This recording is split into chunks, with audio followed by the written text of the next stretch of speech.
watchers, runners, and gods of the time stream. Look to your left and grab your closest friend. Look to your right and grab your second closest friend. Embrace in a beautiful group hug and a wonderful dream. When you're done, grab a chair, conjure a table, and join us to talk about all things the Dungeon Run. Hi guys, it's been a crazy Sunday. It's Tuesday. It's been a crazy Tuesday. Get it together. It's been a really long day, but we're here. I'm excited. It's amazing, and I am always on time. The Lucky King. I am always on time. We have a very fun watch party today, where we have TheJenn joining us for the first time on the watch party. We have the real Tabaxi Rose and the beautiful RavenQueen herself joining us on the council today to talk about the last two Dungeon Run episodes. Yes. Super hyped, a lot to cover, super excited. And then we are having a very special guest today on Interview with a Watcher. JDillustrates is going to be joining us to talk about all things arts and all things Dungeon Run. I love Jason, and I'm so excited.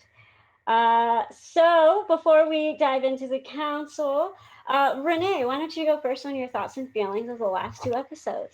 I have feelings, yes. So, thoughts. Yeah, so talking to Fahima's dad, awesome. Face pieces, creatures with hands for faces, gross. That's so gross, but awesome at the same time. Like morbidly cool gross. She's So, reading her high notes, fives. ladies and gentlemen. I am, because I take them. And also, I love the James exploding fireball on himself. That's freaking awesome. Creeps me out about the James not sleeping bit. That's creepy. Little Achirai, cute. Fahima got out. That's also very fun. The dream, also fabulous. So I don't know. I just have a lot of thoughts and stuff about this, and I want to talk about it with TheJenn and Austin. Okay, do you have a rating, or are you good? Oh, are we doing that? We're doing that. Okay, no, I'm going to say, are we doing them together, or do you want to do it separate?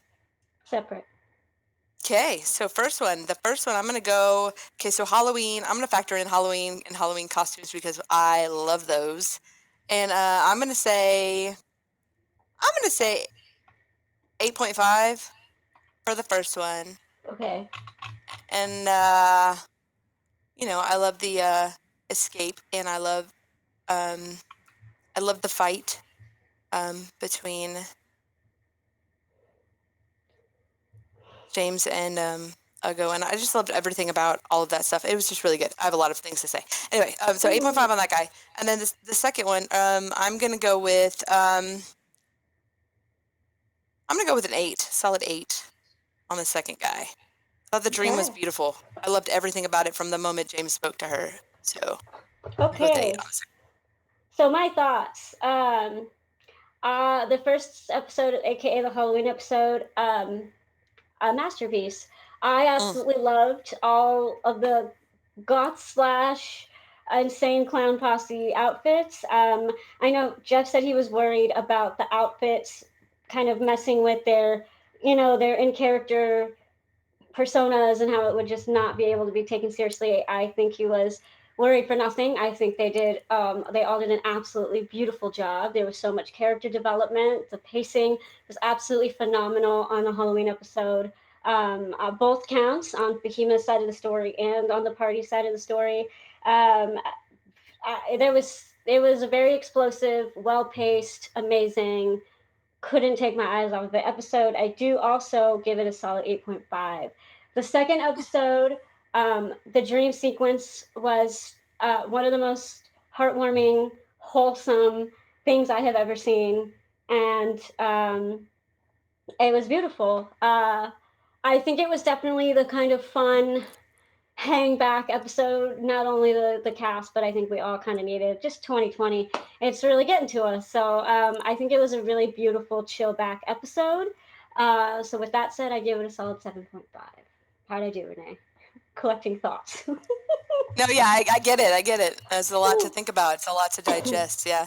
I also want to thank everyone in the chat for being here today. You guys never have to ever be here, but I always appreciate you when you guys are. I want to give a special shout out to Black Thursday and Uni Charge. I'm bad at usernames for joining us today. They're both new on the Discord, so everybody give them a warm welcome because I know half of you already have anyway, but they're really fun and I'm glad that they're here.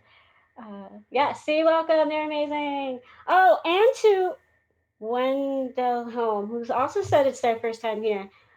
Thank It's always you. Black Tuesday, not Black Thursday. What did I say? Black Thursday? It's important to ignore half the things that I say. One Done and done. Your first time too. One with Goblins, thank you for being here. I'm bad at names, usernames, and everything. In case you guys haven't noticed, hi, I'm Failwaffle. It's really nice to meet you.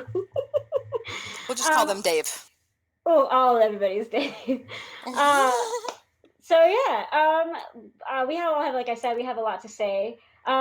Real quick, last thing, the Raven Queen, for certain people in the chat, maybe named Sitar, do you want to express something? Because it's time.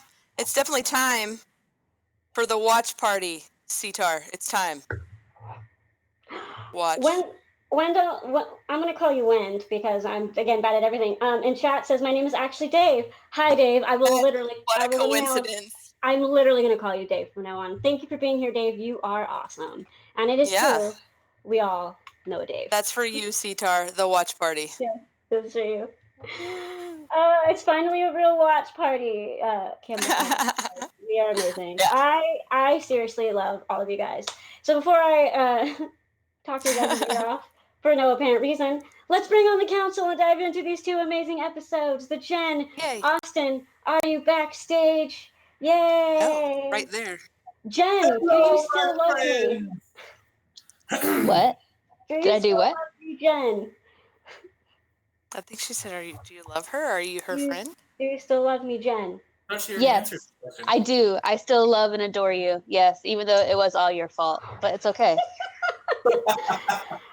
And on that personal note, let's dive right into it.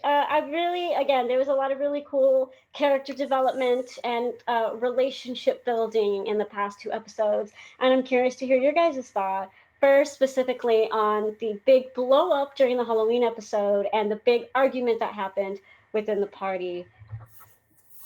Jen, take it away, because it's my fault.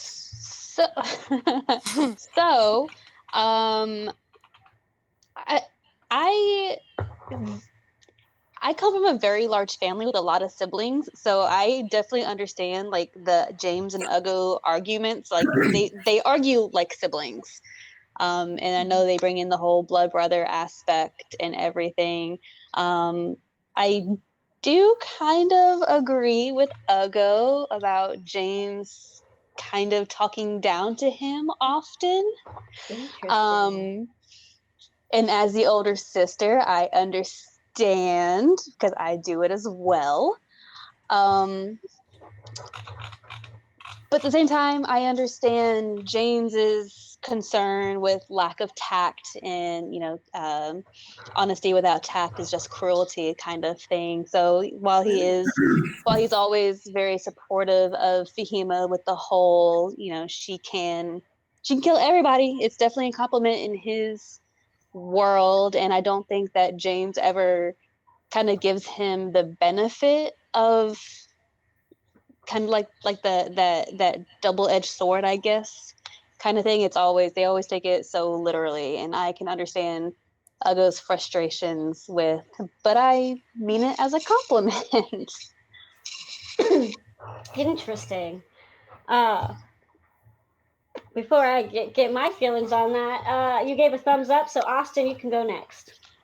No, I mean, I definitely agree with Ugo on that. I think that more times than not, James does say stuff that does sound more or less that he's like, yeah, you did a great job, kind of like that. Like yeah, it's a compliment, but there's an underlying, like, don't talk to Ugo like he's dumb. I think Ugo's a lot smarter than people think he is, and I think that mostly with him being an orc himself. I think that he does mean a lot of things as a compliment and somebody that's bluntly honest. I don't think that is cruelty that he says that she can kill us all. I think that he completely means that 100%, but he doesn't mean it the way that James is taking. Like, I think James takes things when it comes to Fahima way too personal. And I think that. No, that was it. I just think that James needs to ease up a little bit, and not take things so to heart. Masakil in chat says this argument was long overdue, and Cam the Frogfell said he means it literally though, and intention matters, but impact too. I know I want to go, so go, Renee. No, go ahead. You sure? Absolutely, by all means. Okay, cool. I 100% agree that Ugo has some valid points. I think that I said this on the YouTube page, but one, it is important for me, at least from my point of view, to realize I loved this debate / argument so much because I do agree with Mazakil. I think it was really overdue, but I think both were right. I think they both were right. But overall, James' frustration with it, I think, was being unheard by Ugo.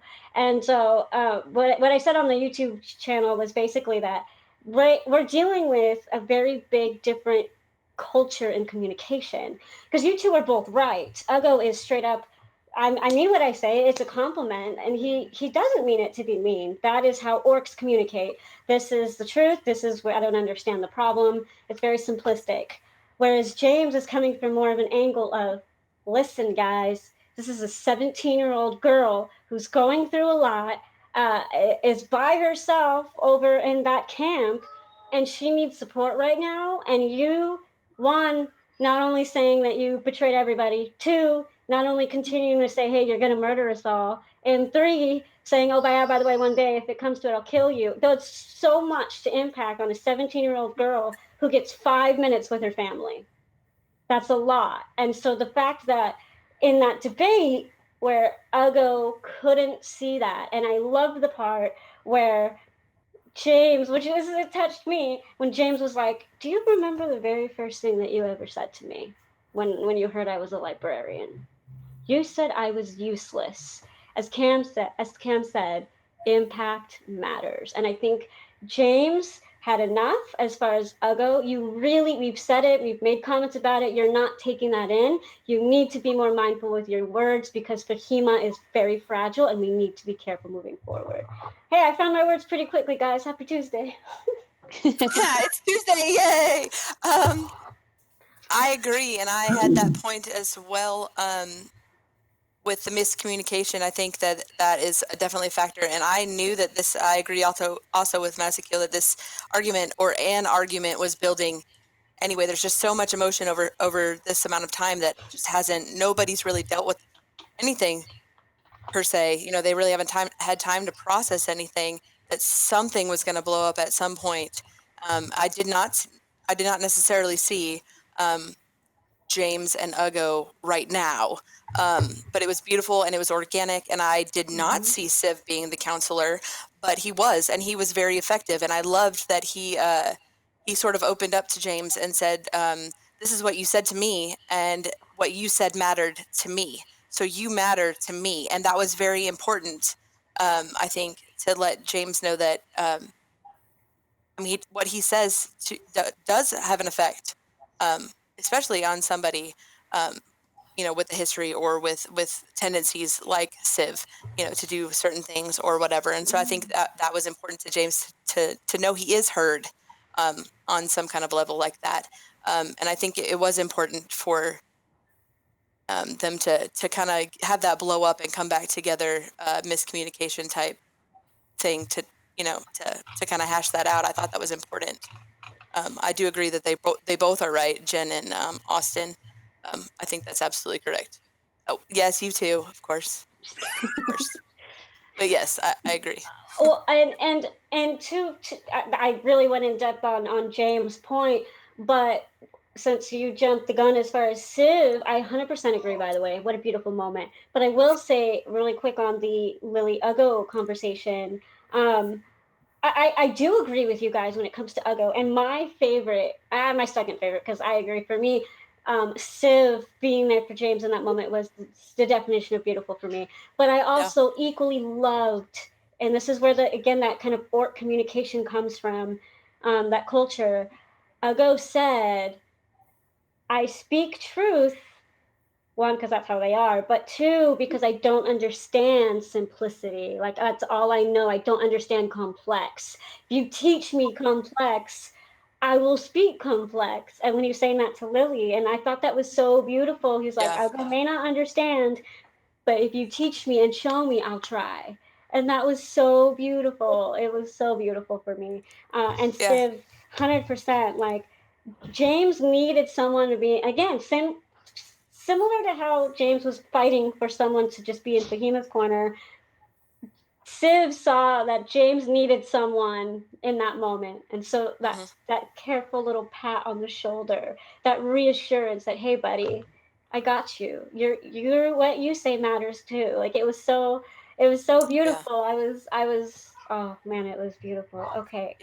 I think it's also a huge testament to even Lily and Civ's relationship that they both knew exactly what to do and how to diffuse. Like, there was no communication. Like, they didn't need to go to each other and say, okay, what do we do? Like, they like I don't know, in my mind I can just kind of see like both of them like looking at each other and nodding, and then they both go off and they both calm everyone down. So it's also a testament to how strong their bond is, that they don't need so their bond to each other and to the group, just how bonded that they all actually are. Yeah, they didn't have to have the "you take him, I'll take him" situation. Like, they just did it.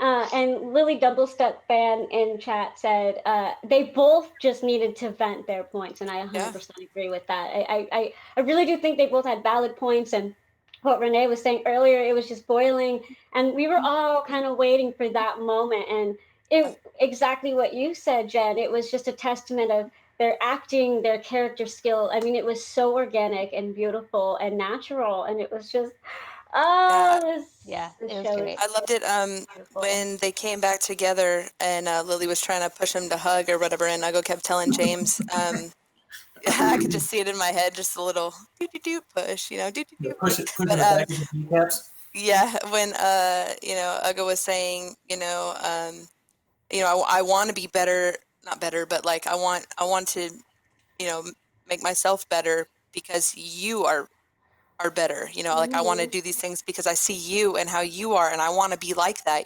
He's a role model, and I think James is, I think he has this thing about feeling useless and feeling not worth anything, and so when it just words and miscommunication and all these things, and he feels that way, and he's so scared for Fahima, and he doesn't know what to do, and there's nothing he can do because he's there and she's wherever she is, and there's nothing he can do, and he's freaking out and he feels useless. And then they have this big blow up, and then for Ugo to say, look, I'm sorry, I'm not good enough, and then for Ugo to stop and say, that's not what I meant.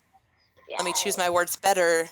That's not what I meant. And then to say, I'm just sorry. And then, if this makes you feel better, I think she's going to make the right choice. I think she's going to be fine. And then to actually say what is, the right words, like to say, I think it was all beautiful. The way it ended was just amazing.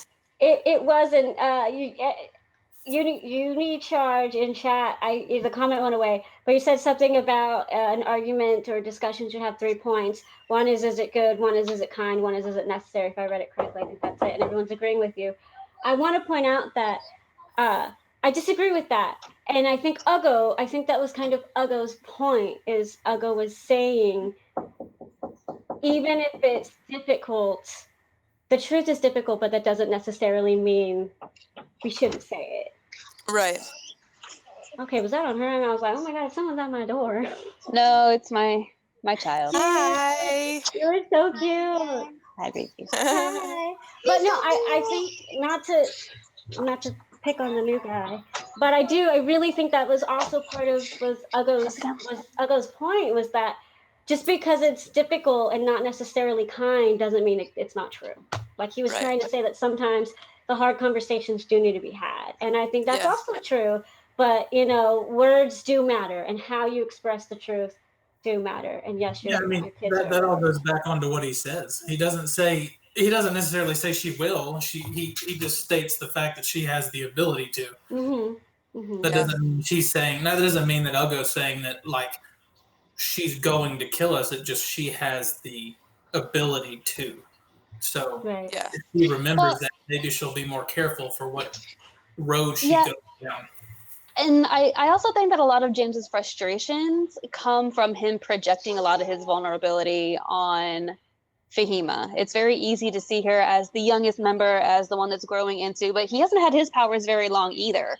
So at any point, I mean, we've seen him do amazing things with his Hunger of Hadar and just things that could also render the entire party gone. I mean, it wouldn't be a giant fireball, it would be like taking your soul. Or would it now though? With that fireball. Well, you Maybe, know what? but You're not going to have a soul, and you're going to be crispy as a bacon. So between the Yeah. two of them, I think he worries that Ugo, Yeah. because even in the last episode, Ugo said that a wizard would be feared. So orcs, I guess, tend to have a fear of magic.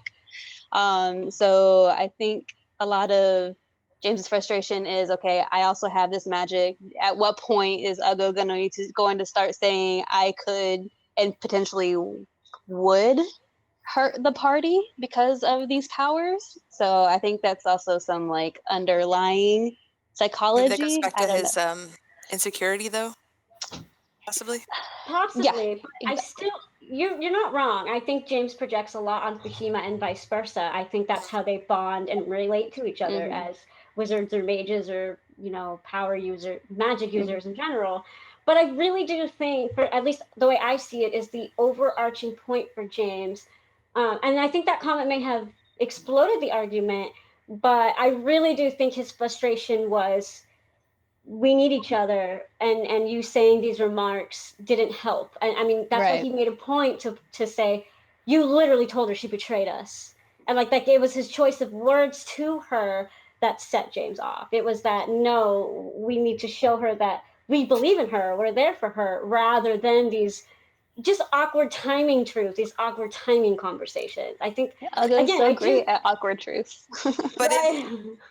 in Ugo's defense, though, that's where the miscommunication breakdown is, because to him, he did that. He was there for her to him, but in James, in his librarian mind or whatever, that's not what happened. So Right. that's where that disconnect was. And I So think ultimately, and I think this council agrees. Was one of the things that made it so beautiful, yeah, especially the way it ended, is there is no right or wrong. It's literally just like I said, they're different cultures and their perspectives coming together and trying to figure out, this is how I process, this is how you process. Let's meet in the middle, and it was just yeah, beautiful. it It was was. such a, oh, what about all about family? I loved it. So I did want us to move to the second part of that episode, where I did want your guys' opinions on Fahima's Great Escape. Fahima's Great Escape. Rock, paper, Austin scissors. tag. What? I said I rock, said paper, Austin. scissors. Yeah, Austin tag. Austin, Okay. go. I'm assuming you're talking about everything that led up to her actually leaving. Sure. Yep. No. Yes. Just the escape. Yeah. Just The it's Halloween episode. Tuesday. Yeah, Halloween episode.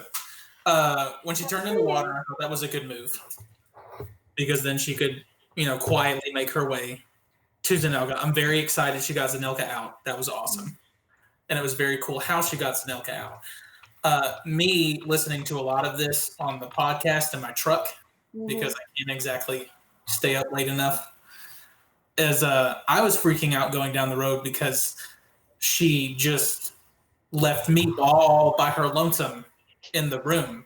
Like what would happen if any of them came back to check on her while she was moving to the escape? That was my main concern. But I am glad she got out. Me knowing how teleportation circle works, we won't get to that because that happened in the next episode, but I was very, very, very nervous that she would end up somewhere where, how do I put it? It wouldn't be so easy to breathe. Yeah. So when For she sure. just left, I was like, oh, she left. Fantastic. Thank God she got out of there. Thank God she grabbed Zanelka. That was awesome. Thank God Meep is okay. And hope to God she doesn't end up in the bottom of the ocean. And then Jeff just kind of ended it. So I got to freak out for a good 7 days until I figured out where that was going. Been there. Jeff and his cliffhangers, right? Yes, Right. but I am super excited that she did end up doing the very, very heroic thing, especially keeping in mind that she's so young and this is her big travel out. She didn't think, I got to get out of here. I'm going to leave. She risked herself to go get someone she cared about. And that was beautiful, yeah. And then she risked herself again to go back to grab her pet. Yeah. So she made sure to be 17 years old and to make those decisions versus I can't be here, they're going to kill me, I need to leave. She thought about all that and then further went into it. And she goes, well, I can't leave her here because they'll kill her too. And if I leave Meep here, they'll end up getting to her too. So I need to get me and everybody I care about out, which really very heroic in my opinion. To not just worry about yourself, but to get them out as well. I want to say which space, because that dives into theory. I won't read your comment out loud, but I agree with you, hopefully. Kaiba, your comment was very not family friendly, and shame on you. And Ouroboros said Meep was with Fahima the whole time when she got Tanaka out of the cage. I think I do remember that because remember she asked Jeff, "Can I grab Meep?" And he said out loud, which he did say in the spell that she could. So anything she was wearing or carrying, yeah. Kaibak, I do love you. I really do love you. I do, but shame. Yeah, and I think that which I hope you guys got to read Witch Face's comment because that's what I think happened. I did not. I didn't get it. That sucks. I thought Fahima was very creative. I thought Fahima, I loved the intensity of her desire to get out of there. And I know I told this to Renee. She played her cards. She had her act with the Ashen Maid. She wanted to play the loyal but kind of dumb, weak servant. You know, I'm here for you. I want to learn. And, you know, it bit her a little bit. And the Ashen Mage came back at her and said, I ain't buying your cards. And Fahima freaked. And it was genuine. It was very, my plan didn't work. Oh my gosh, I'm going to die. Zanelka's going to die. Meep's going to die. Like, there was genuine distress in not only JLP, but in Fahima. And her need to just, I have to go now. Like, she didn't even wait one night. She was just like, that desperate need to get out, I thought was beautiful. I think it was well done acting wise. And it really set the scene. Like, you know, we were like kind of what you're saying, Austin, we were literally on the edge of our seat. Like, is she going to get out of there? What's going on? Is everybody going to get out? And it was good. Yeah, no, Cam the fog pal had my back. She did not take me when she initially found the teleportation circle. But Fahima did not take me the first time when she found the circle. Is that what you were her referring to Zanelka? Yes, she left. Yes. Yeah. Either way, Meep was safe, and that's what matters. Yes. Mm-hmm. I was definitely riding on the edge of my seat, though, for sure. Like this. Yeah, for sure. And kind of piggybacking off of what Failwaffle said, just the intensity of the situation. Like, you could tell that it got to JLP because she's always like, well, Fahima does this, Fahima says that. But she was like, I feel cornered. I don't know what to do. Just that on top of also, like, the makeup from Halloween, like, that kind of added to the scene for me. Like, I don't know, it was crazy. But just, like, I felt for her. I was like, yes. And then Jeff being like, I basically applaud you for your heroism, even though it's not exactly what was going to happen, but it was amazing anyway.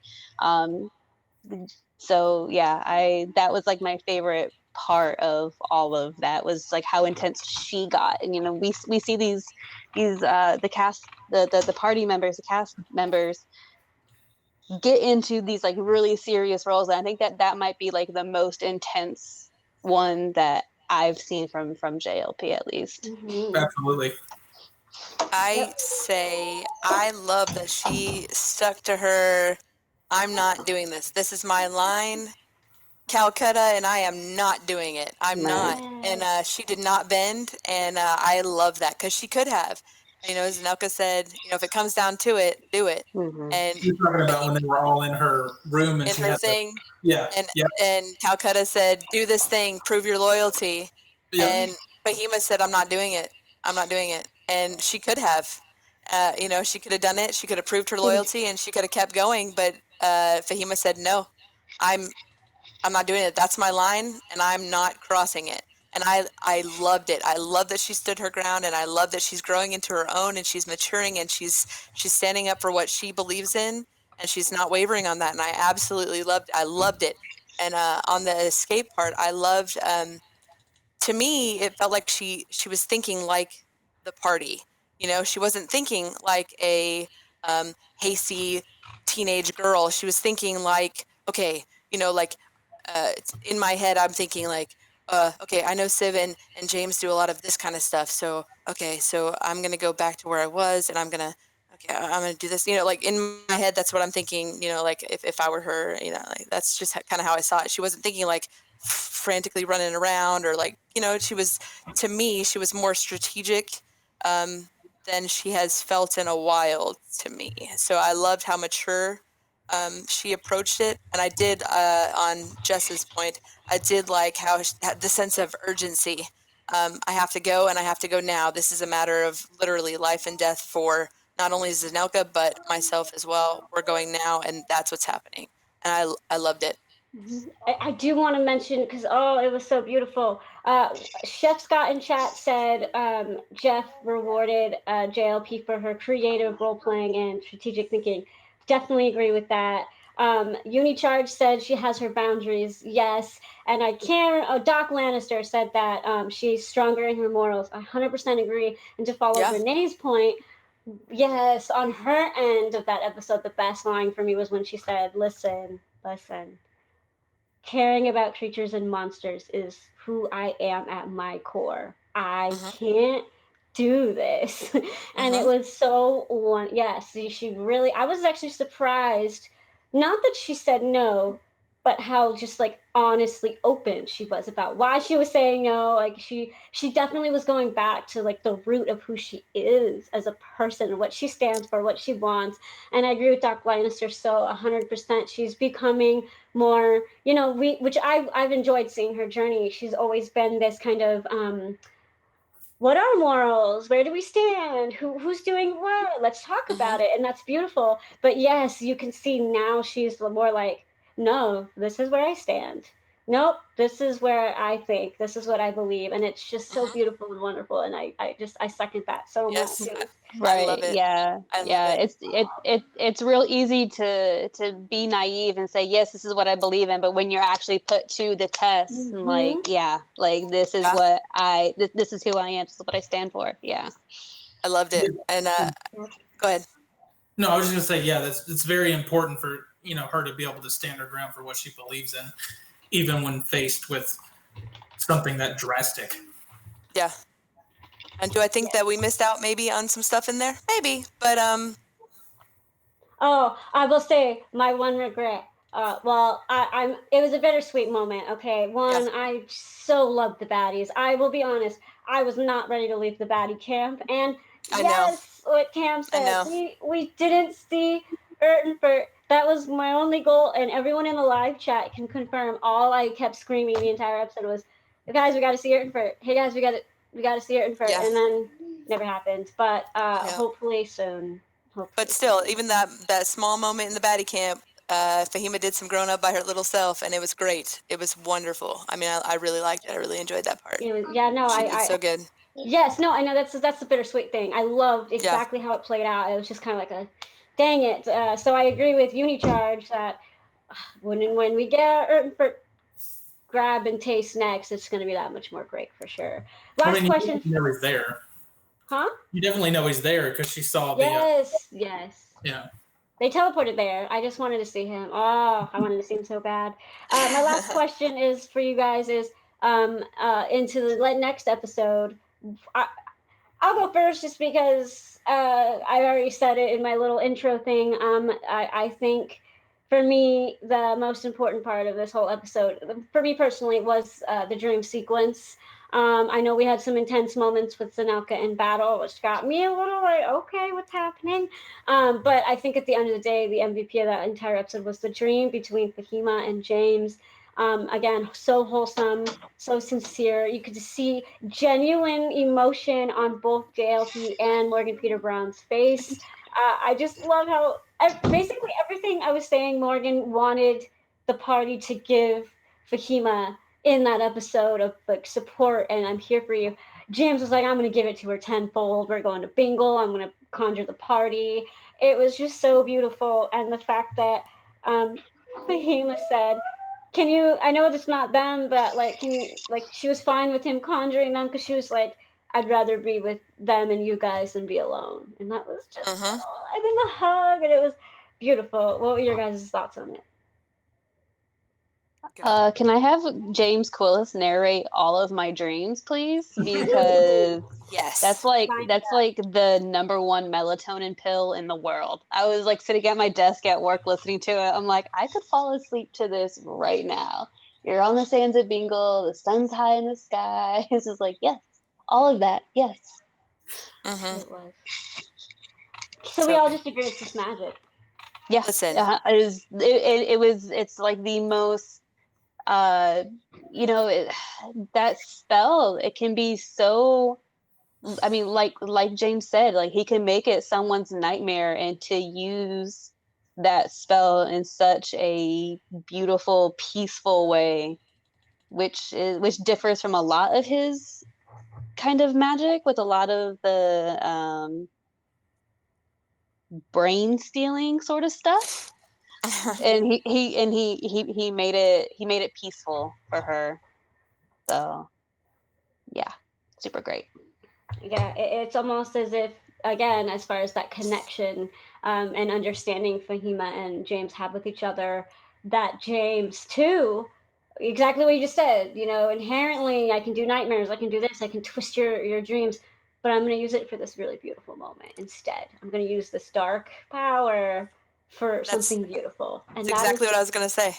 That's what he's been saying this whole time, is he's going to use this power, this dark power for something good, and he shows us that in this dream. It's so beautiful. I was in love with it from the first sentence. I was in love, because that's exactly what she needed was her family, and that's what she got, was time with her family. And he just gave her the best, and they had the best talk, and they were, you know, and then she's like, oh yeah, and by the way, you know, I got out. You know, but you know, they were just so wrapped up in talking that she forgot to mention, by the way, I'm totally not there anymore, you know, like it's fine.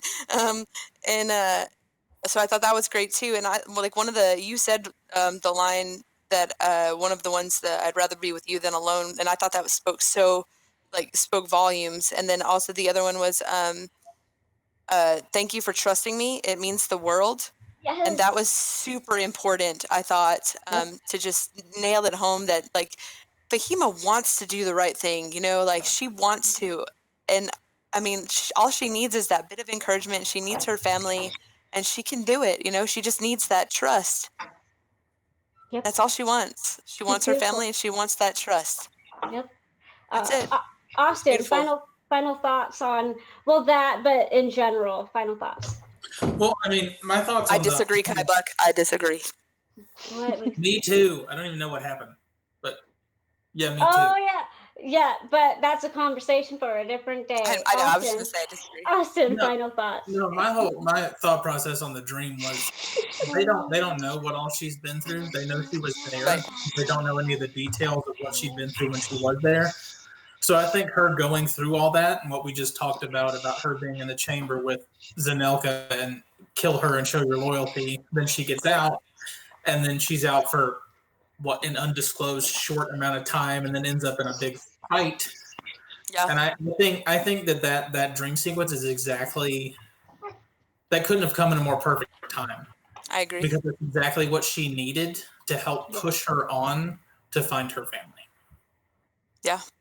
because I mean, you got to think being as young as she is. I mean, she's got to be pretty close to the end of a rope, having to go through all that, and then sleeping alone in the woods, and then that Cuddle happening. puddle.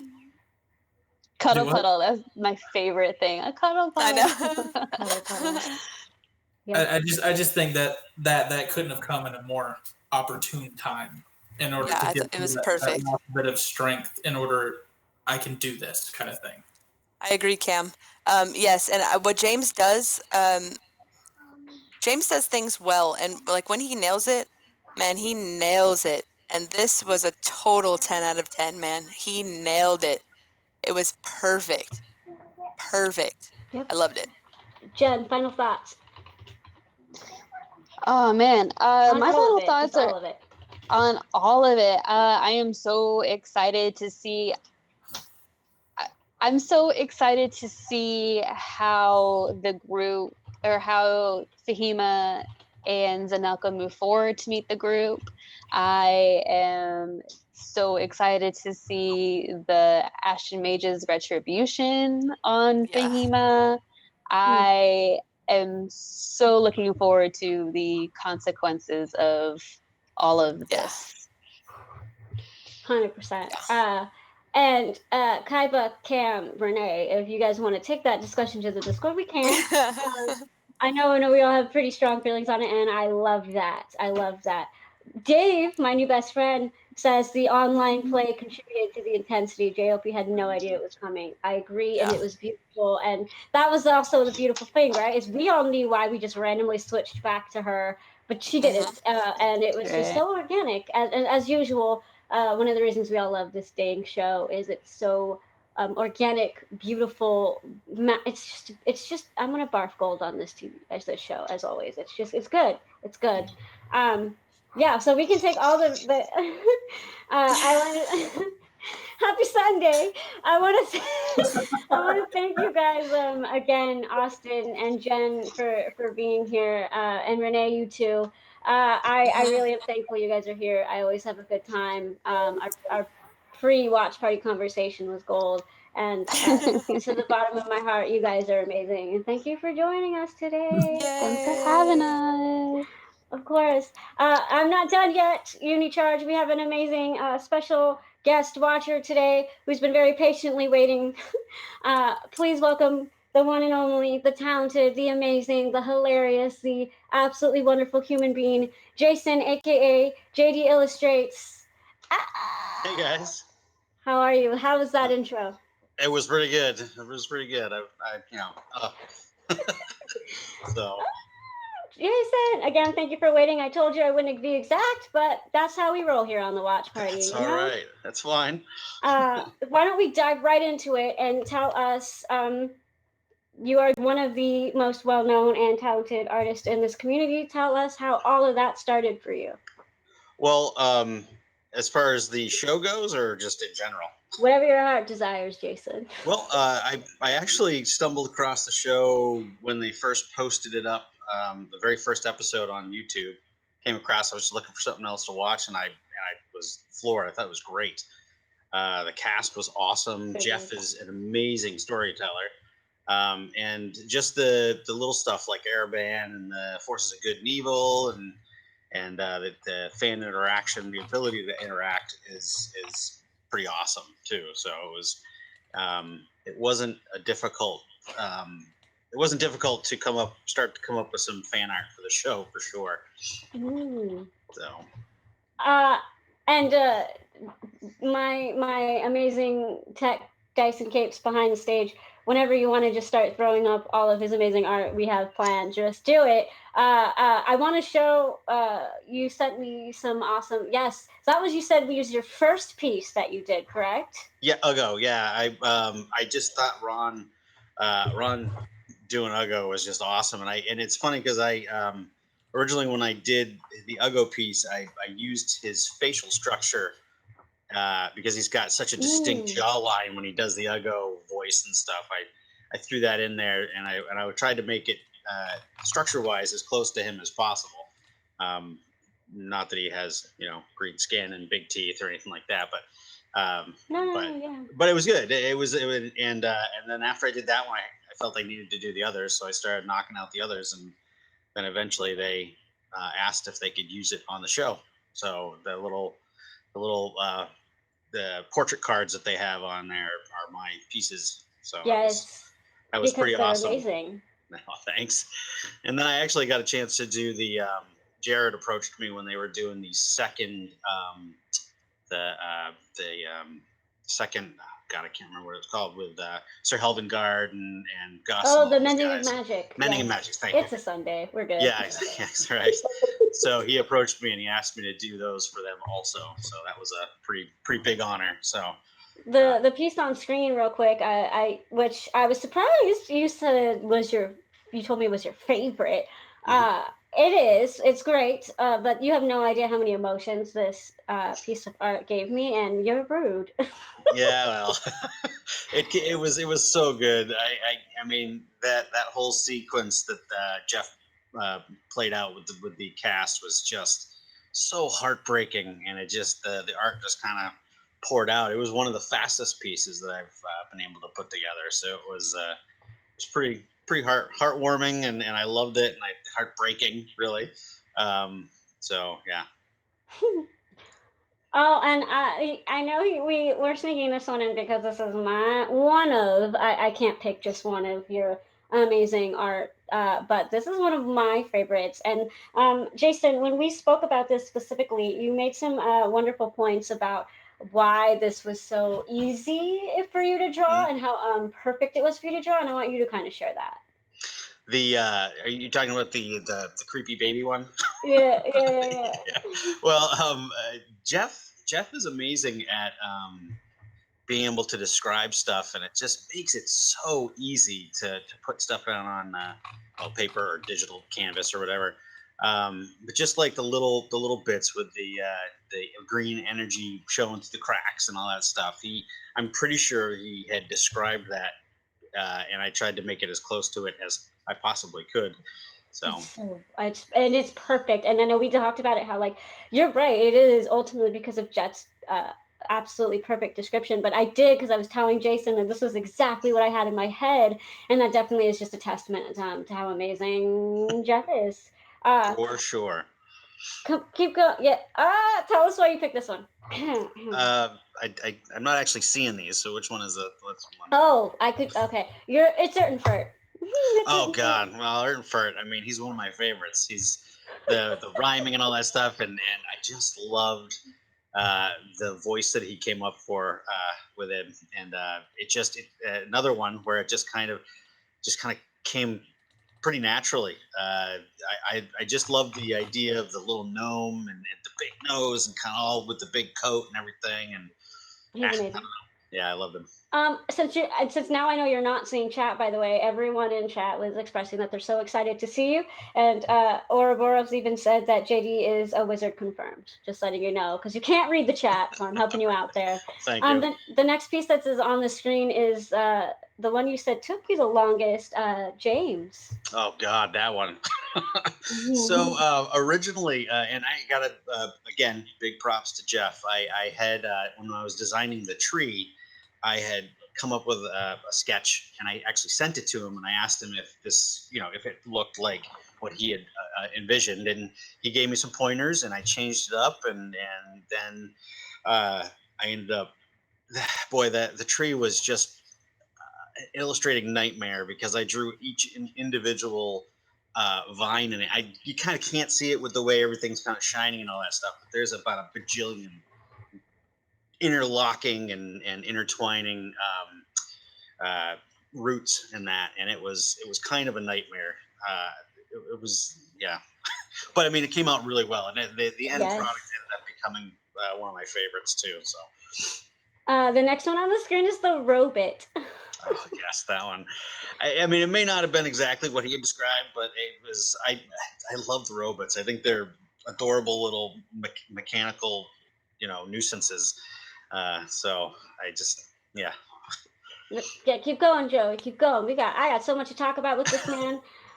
This next one, since he can't see it, is a beautiful piece of Civ Thistle that I know he submitted to the amazing art book that the community put together. Yeah, this was one of my favorite sequences and like one of the I think it might have actually been in the first episode where they were having the barroom brawl against the kobolds, and Civ, one of the first, I believe it was one of the first like action sequences that Jared actually got to describe what Civ was doing, and he described just that. He was leaping over the bar and while firing an arrow. I mean, I don't remember it going all that well, but in that snapshot that I drew, it looks really cool. So yeah, Lazy Pixie in chat says this is my favorite image of Civ. Just nice. letting you know.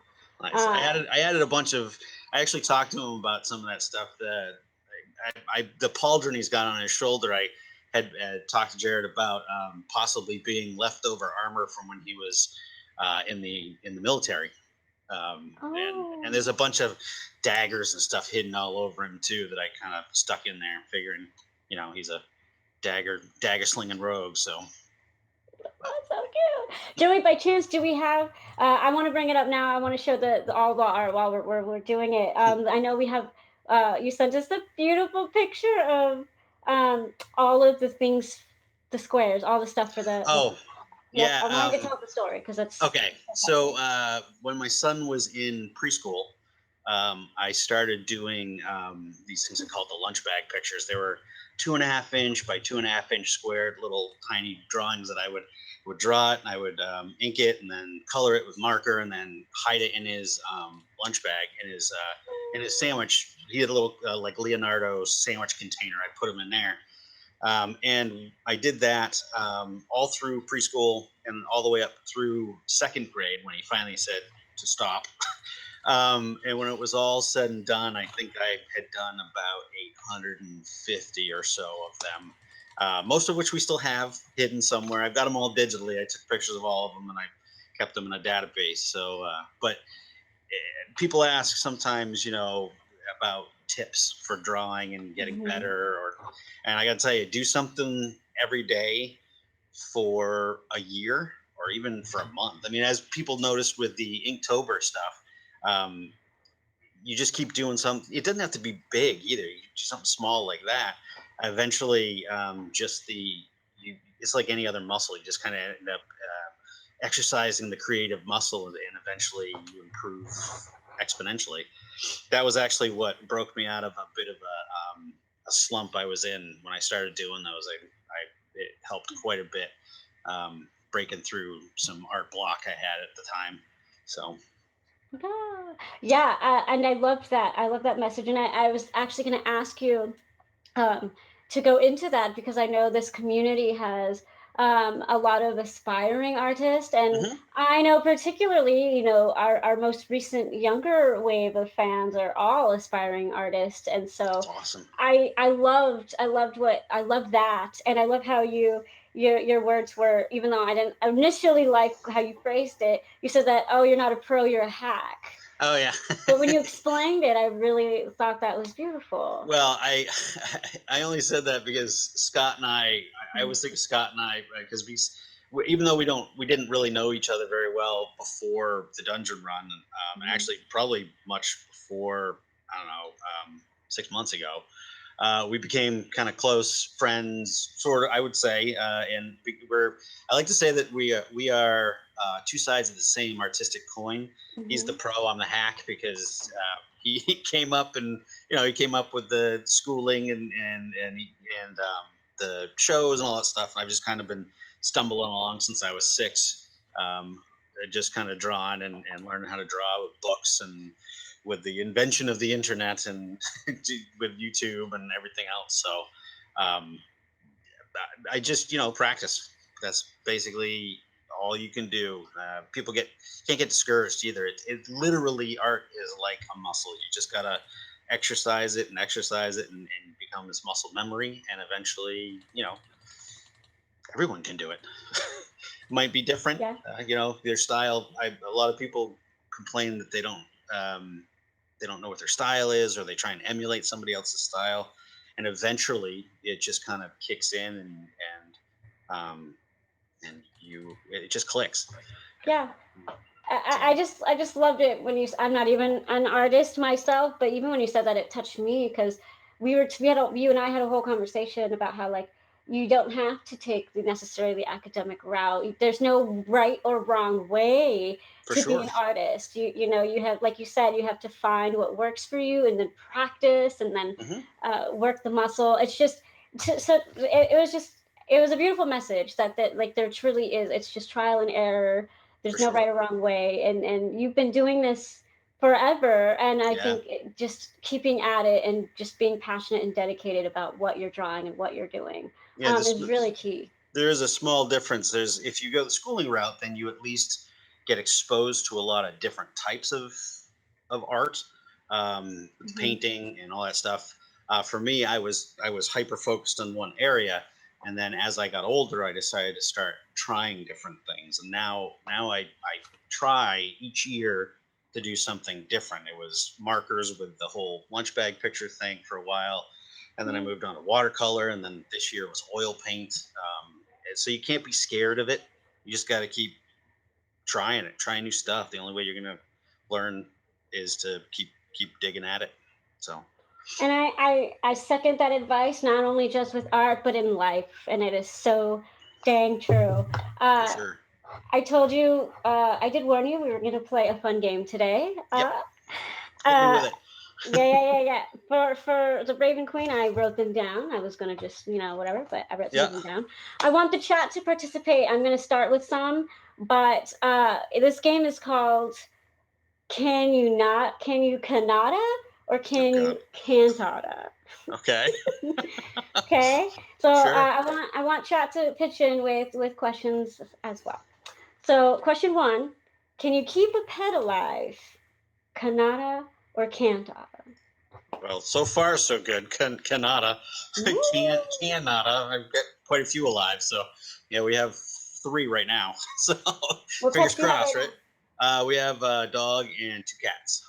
So yes, and the Raven Queen is saying Canada or can't nada. Right, Canada. Yes. 2: Can you parallel park? Canada. Canada. Yep. What can't this man do? Hopefully we find out today. Can you cook? Canada. Yeah, absolutely. I do all the cooking in the house. So. What's your favorite thing to cook? I got kind of a sweet tooth, so baking is usually. I actually tried to do some custom cakes and cupcakes on the side for a little bit before it just became too expensive, and I jumped over to the art as a side gig. So yeah, so I can cook. Chef Scott in chat says, "Hats off to you, sir." Yes. Cooking. Again, I'm so impressed with you, Jason. Do you watch or can you watch the Dungeon Run live? Can't. Not us. It is. I am too old to stay up past a certain hour because I just get so exhausted. I've tried. I've usually catch about the first, I don't know, 20 minutes if I'm lucky, just enough to kind of weigh in and chat and then disappear because I just can't stay awake anymore. So. You try. I think I'm really impressed with all the Eastern time and just different time zones in general who at least try to pull off the first half. Mad respect, at least from my end. This is one I was excited to slip in there. Do you take constructive criticism well? Canada. Yeah, and I think that comes from just age. Just from just I just more like I don't know how to put it. I just can. Because I mean you if you're not willing to take here's the thing, you got to be able to separate constructive criticism and hurt feelings. You got to take it as constructive as opposed to the criticism portion. You got to be able to just know that when somebody's trying to help you, they're not trying to say you're not good at something. They're just trying to help you become better, which Scott and I have seen a lot of in the Illustrators Guild, where we have been able to kind of offer a little bit of advice here and there. We were a little worried at first that it might not come off all that well, but people seem to be take to it pretty well, which is nice. So because I'll be honest with you, between the two of us, we have about 80 years worth of artistic experience if you Great. push it all together. So we just would love to share if anyone has questions or anything like that. So constructive criticism is always good. Yes, it's how people grow, literally. For sure. And for those of you who haven't, or you've been scared to or afraid to, as you can see, this man is seriously wonderful. And they're jump into the Illustrated Guild. Scott and JD are both, like he said, they know their stuff, and they're very good people. And so it really is a beautiful channel and place for us all just to learn together. For sure. So don't be scared, don't be afraid, jump on in there. Can you change a tire? So can't. I mean, it all depends on how. I mean, I know how to. I don't like to, but I know how to. Okay, so that's fair. I haven't said it out loud yet, but chat has been repeatedly saying sometimes nada, which is not an option. Yeah, there you go. So there you go. Sometimes nada. nada, some There nada. There you go. So it's still a can nada. You can change a tire. Yeah, I can. I know how to do it. Okay, whatever. Can you? This is a fun one. Uh-huh. Can you finish an entire drawing in a day, or have you done that? Yes, absolutely. I've actually become. It depends on how. All right, so I work a little. I guess you could say it's kind of a traditional comic book way. I draw it, then I ink it, and then I color it, and it depends. It's funny. Digitally, if I'm doing it in my normal style, it takes me 10 times longer than it would to draw on paper with pen to finish a piece, because with digitally you can zoom in and you can pick each. It's just there's just way too much ability to adjust when you're doing it traditionally, like with pen and paper and paint. There's no real wiggle room. So you got to be a little more sure about it. So I can do it faster traditionally, which that whole lunch bag picture thing helped with. So I got to the point where I was doing those in about a half hour. So it saved on a lot of time. I was able to enjoy my family a little more. I was doing it. That is awesome. And Sprinkle Winkle said, "Preach." Said preach. Yeah, right. Because a lot of people agree with you. Yeah, I'm trying to find something you cannot do, Jason, and I'm failing. My next anything question. anything other than the 1040 EZ I can't do. So taxes, I guess. Oh, well, my next question, which I know a lot of people have asked me to ask you, is can you DM? Absolutely. Could you DM? I did. I've been playing D&D since I was in junior high. So we were playing first edition back then and played a lot of second edition. And then when I got home from the service, I kind of hooked up with some friends and played, and I eventually DM'd, and I just finished a campaign. Actually, Windleholm in the chat was one of my players. He is also. So you can see the chat. No, you mentioned him earlier, like at the very beginning. Dave, yes, Dave. Dave was one of my players. We played through the pandemic as much as we could virtually, and then time just kind of pooped out on us, so we stopped. But yeah, I can DM. I love it. I would much prefer DM than play, because really? why play one character when you can play all the rest? So this guy, the Raven Queen in chat says JD is Superman confirmed. I figured that you did play D&D, but if there's one thing that I try to teach everybody, it's never assume, always ask, always make sure. You've been playing a very long time. Yeah, I did come up with. I just remembered one thing I can't do, which is I cannot draw my own PCs. I've never been able to. Is that because you're too critical, or what? Must be. Yeah, it never looks right, so I just stopped doing it. I prefer to do it for other people, and that's pretty much how I make my bread and butter on the side is character work. It just comes easier to bring other people's visions to life as opposed to my own, because I never really have a clear cut view of what I want in there for a character, so I could never actually draw it. But Sprinkle Winkle says, which makes no sense. I know, it's weird. Yeah, we had a discussion on the Discord about that. it's weird. It's just a weird hang up I got. I just can't do it. So That's very interesting. So Jason, Mr. Canada, that should be probably a goal for you, is yeah, to someday. breach that criticalness of your Sure. own work. Sure. Someday. I'm curious, what is your favorite style of art? I know you mentioned there's so many different kinds, and it's good for you to find what's your niche. What is your favorite? Well, my wheelhouse is like a comic book style. I like I'm not a super realistic. I mean, I like to throw a little realism in there, but more of an illustrated, comic booky style, I suppose. I've gotten into a little bit more of a paintery style these days, especially with the digital stuff, just because it's faster. And also just trying to loosen my work because I'm a big fan of nice clean line. Nice clean line work is where I live. So to jump out of that every now and again is kind of fun, but that's my home. So Chef Scott says Marvel or DC. boy, I guess Marvel. Yeah. I mean, more Image than Marvel or DC, but if I had to pick one or the other, it'd be Marvel. TheRealtabaxirogue asks, does he paint terrain? Oh God, I just actually no, not really. I just did a piece of the Doors of Delta Thum, just because I need environment painting practice. It was good though. Yeah, it came out pretty well, but Yeah. not really. I don't. I hate backgrounds. I hate drawing backgrounds. I prefer to focus on the figure. So yeah. 3 more questions. Brandy asks, drawing or painting?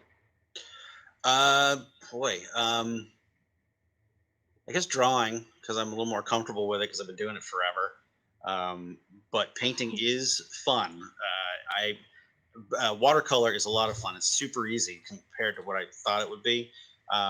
Oil is tougher, but it is doable. It stinks, but it is workable. Yeah, it's awful. It smells so bad. All the chemicals and everything is. I do it in a basement, so I walk out of the basement usually seeing stars. But I guess I prefer drawing because it just comes easier to me. Okay. Kind of switching gears because sometimes I forget that other people don't know your opinions, even though I talk to you. What is your favorite thing? Doesn't necessarily need to be artistic wise, but just what is one of your favorite things about the Dungeon Run and what makes you so into the show? The cast, really. I mean, of course, Jeff is amazing. I mean, as far as a storyteller goes, he's top notch, man. World building is incredible. But I just feel like if it were any other 6 people, I don't think it would work as well. I really don't. I think it's just they captured lightning in a bottle. They just happen to find the 6 people that will work the best together, and they've created the ultimate recipe, and it's just the 6 of them it's just great. It really is. It's just I love those guys. They're great. I think if the council wasn't we blawed enough today about how yes, they really work well together with their development, and they're so organic. It's so wonderful. I mean, but just as people in general, they're wonderful human beings. I got it. All right. So I had mentioned to you that I was going to tell you a little something that James did, and that Morgan did for me, and I figured I don't know if he wants me to say this or not, but a little while ago, I was sitting with my wife on the couch. We were watching TV, and a certain Gecko commercial came on, and I said, "Hey, I know that guy." And of course, my wife looked at me like I had 2 heads. Yeah. Okay. So the next day, jokingly, I sent him a message, just laughing about it, because at this time he had asked me to do some stuff for the Fear Initiative, stuff like that. So we were kind of chatting back and forth, and I thought it was hilarious, so I mentioned it to him. And then by the end of that day, he had made a video telling my wife that he is indeed that guy, and I am indeed friends with him, and he does know me, and I am allowed to say every time I see that commercial that I know that guy, no matter how annoying it would be.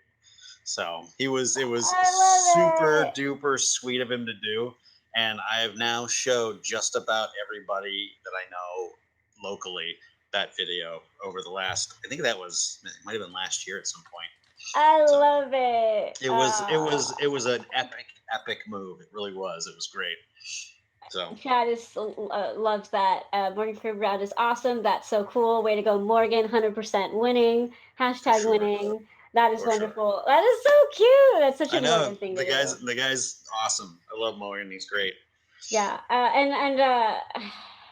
Before I get there, my spiel, and we wrap up here, I do want to ask you I mean, this is your spotlight, you amazing man. Besides the lack of your belly dancing and Jesus. not letting it go, I'm waiting. Never.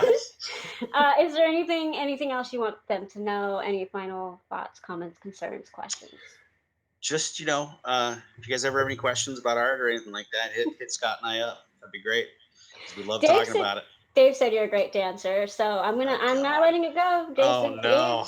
Dave is confirmed. Look, back in the day, we might have done some hip hop stuff, but we tore it up back in the day with our hammer pants and all that stuff. So I love it. And for those younger kids out there, if you don't know what hammer pants are, look it up online. They're hilarious. So. Well, I intentionally saved this comment for last when you were talking about, becoming good friends with Scott and just this community in general, how the cast is so not only accessible, but, like I said, like Morgan's amazing. They're all amazing. Kai Buck in chat said that one of the best things about this community is the friendships and relationships that we gain. And that is so true. So true. Yes, I did not forget. I wanted to take a quick second to thank every single last person who helped me get that thing together. Jason, you included. It was an amazing birthday surprise. I think every single one of you human beings are awesome. And for those of you who didn't see it on the Discord yet, this is literally my size. It's a waffle size card. It is a Failwaffle size card, as Jason's. It is literally 4 feet. I am 4 feet and a pinky. It is ridiculously huge, and there are so many people who signed it. I could keep going, but then I will cry, and I don't want to do that. But I've cried twice on this stupid stream. Seriously, I love this community to death. Jason, I'm so glad that you are in this community, and I keep telling you, and I mean it, and I'm not going to stop saying it. I appreciate every time we get to talk. You're so amazing. And I just love everybody. And I really do think Lily Dumblestick fan keeps saying it, but it really, really is true that in some respects we're a little bit closer than the average community, I think, and it's wonderful. For sure. It is wonderful. So with that said, guys, thank you guys for joining us. But check out this man's amazing art. I will continue to tag. I know a few people asked if he does commissions. Yes, he does. I will make sure to tag all of his stuff, all of his Instagrams, all of his socials in the Watch Party channel. Y'all are amazing. Jason, thank you again for doing this and taking Thanks for having me. And everybody, humankind, be both.